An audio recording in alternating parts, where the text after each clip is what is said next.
Hello, friends. It's been a couple of days.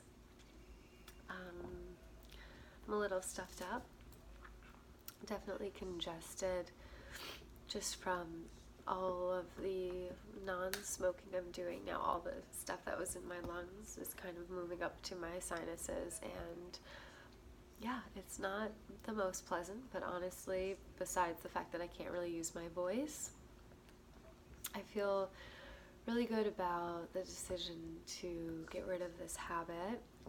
This morning I went to a cacao ceremony and it was so beautiful, and I got really vulnerable and just broke down in the circle.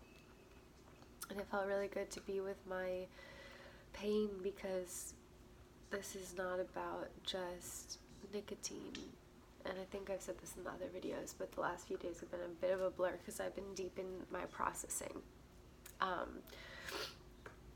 it's deeper than that, and I've been trying to uncover, like, what is it about this substance? Like, why am I holding on to it? Why did I, when we have an addiction to something, it's like, well, why did we start in the first place?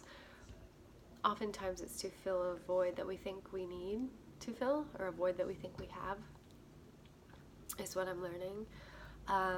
Last night I went to a sound bath, and that opened up a lot of childhood trauma that has contributed to this. Yeah, I don't know exactly how I'm going to put together this video, because I've done a lot of back and forth. Like, I'll have a plan and then I'll switch the plan when it comes to quitting this, and I was going to do this big ritual and throw everything away and just be liberated, but the problem with that for me is that would send my body into shock right now. Right now, actually, it might not, but I feel more aligned in just weaning off. I've cut nicotine out cold turkey twice and started again, so that's why I'm a little hesitant to do that, as much as I love the liberating, like, throw it away. And I do feel like this time is permanent. Because I'm starting to figure out what I'm actually letting go of. It's not just like, oh, I should stop for a little. Like, it's not this casual thing. It's actually like a big deal. So I don't remember where I'm at in my process, but basically I'll just tell the story again, because I might not use those first videos. So a couple months ago, I started thinking about how I was really dependent on this substance, and how when I'm ready, I'm gonna stop. And it wasn't like inhibiting my world that much. Like, I didn't feel like that it was that damaging to my body. But my thing was, I started getting curious about what would happen and what I could create if I didn't have this attachment. It's like a smoke screen when you're addicted to something. I feel like it's like a running away from yourself, or a hiding from something, covering up.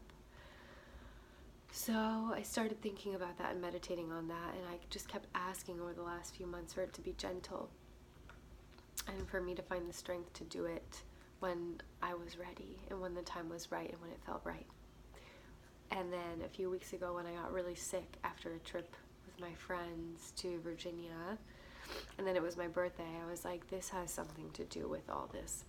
I was in my shower, and I was pretty much I had just thrown up, even though I wasn't nauseous before, and I didn't really have a flu, but I just threw up, and then I was laying on the floor of my shower, just praying that whatever needed to be released, that it be released gently and with love, and transmitted into light, and for the betterment of my highest and greatest good, and for everyone else's too, because when we heal ourselves, we heal the world as well. So that was what I was asking for, and then I got this motivation to it just sort of came through me. I've been doing a lot of work on this over the past year, so now it's time. So last week I had 2 devices. One was not a Juul, but similar amount of nicotine, high nicotine. The other one is this one. It had, you can fill it up, and it has whatever juice in it that you want, but it had a 20 milligram or 2% nicotine thing. So if you don't know vape terms, and just like it's like half the amount of the other device. So I had those two. So I ran out of my highest nicotine device. I threw that away. Had some withdrawal going down to the 2.5% nicotine, and dealt with that last weekend. And then that bottle of vape juice ran out, so I threw that all away. And I had one more bottle. It's like a 0.03% nicotine level. So when you're hitting this, you don't really get any nicotine unless you like pound it. And I was gonna throw that one away then and there, but I started going into complete like bodily shock a couple of days ago. I made a video of it. Maybe I'll slice it in here, but I was pacing around. I was getting hot flashes. I also had to go to work, and I couldn't get dressed, and I couldn't do anything. I couldn't focus. I felt sick physically. You know, it's not just a psychological addiction. This is very physical. So people who are like, it's just in your head, it's not. With nicotine, it actually is in your bloodstream. It actually does take a while. It takes about 3 days to actually come out of your bloodstream. So your brain has learned to lean on this thing and thinks it's natural. So when you don't have that, your brain freaks out. So you get anxiety. I've been kind of having mood swings, irritability, no patience. Patience is something I struggle with anyway, but it was more violent, like impatience lately. I started getting sick yesterday, like just sniffles and stuff. So I feel fine other than that. But I've been mixing a CBD vapor oil. I don't have it around, but it's mostly CBD in here, just plain CBD, full spectrum, with a little bit of vape juice, and that's more just like a mental thing for me. It gives me a little tiny bit, and I have had withdrawal, like pretty serious withdrawal, but it's manageable. So I'm getting cravings, but I also have herbal cigarettes that I've been smoking like today I smoked one, yesterday I smoked one, just sort of to give myself something to look forward to. It's all lavender and sage and mugwort and some other all natural, non-toxic things. So that's just helping me with my process. I've been drinking a lot of CBD beverages, a lot of water. I've had a lot of caffeine. But bottom line is this, today and yesterday I started unpacking the trauma, and what it came down to for me last night in this sound healing was visions of my inner child, my younger self. And we were like, me and my little baby Kelsey self were dancing and swinging our arms and just like playing, and all of a sudden it got dark, and I started to see when I was bullied as a teenager, I started to see the moments that I got completely let down by my friends, or by a boy, or whatever it was. The time I cried to my teacher because the girls at school were bullying me so bad I didn't want to go home and I didn't want to be in class, like really bad. I'm feeling very emotional as well. So I also am on my menstrual cycle as of 2 days ago, so it's just been a nightmare. But I started going through all this trauma, plowing through it, and I didn't really belong. I didn't feel like I belonged growing up. Yes, I was bullied. I kind of found my place, sort of, but I never really got along with my class in high school that much. It was more the grade above me, but then there were also a group of girls in the grade above me who bullied me, egged my house every weekend, would say mean things to me in the hall, just that kind of stuff, and I just didn't feel like I belonged in where I grew up in Minnesota, so I left. And when I came to New York, I discovered that actually I could be kind of cool, and I stopped dancing, so I didn't have that was like my cool factor. That was my gift growing up, and that was what always kept me centered. And I stopped dancing when I got to college, when I got here. My body was exhausted, injured. I wasn't trying to pursue dance, and I didn't really know how to do it for fun. So don't mind the airplanes. So I started smoking cigarettes about my second year of college, and it was like to help with stress. It was also to help me make friends, and I sort of embodied this like super cool New York girl persona. I love this persona. I loved it. I was such a fashion girl. And that was the support I needed to make me feel confident and to make me feel worthy of the city and the opportunities that I had. You know, we can say, oh, you shouldn't have to feel that way by the way you dress, but it doesn't matter to me. That's what I needed. That was what supported me. I don't think there's anything wrong with embodying a persona to make yourself feel good if that feels authentic to you. Like, that persona was also me, but it was also a way that I could express myself, right? If that makes sense. So I embodied that persona, and that was helpful. I made a lot of friends, and I loved this whole couple of years in college.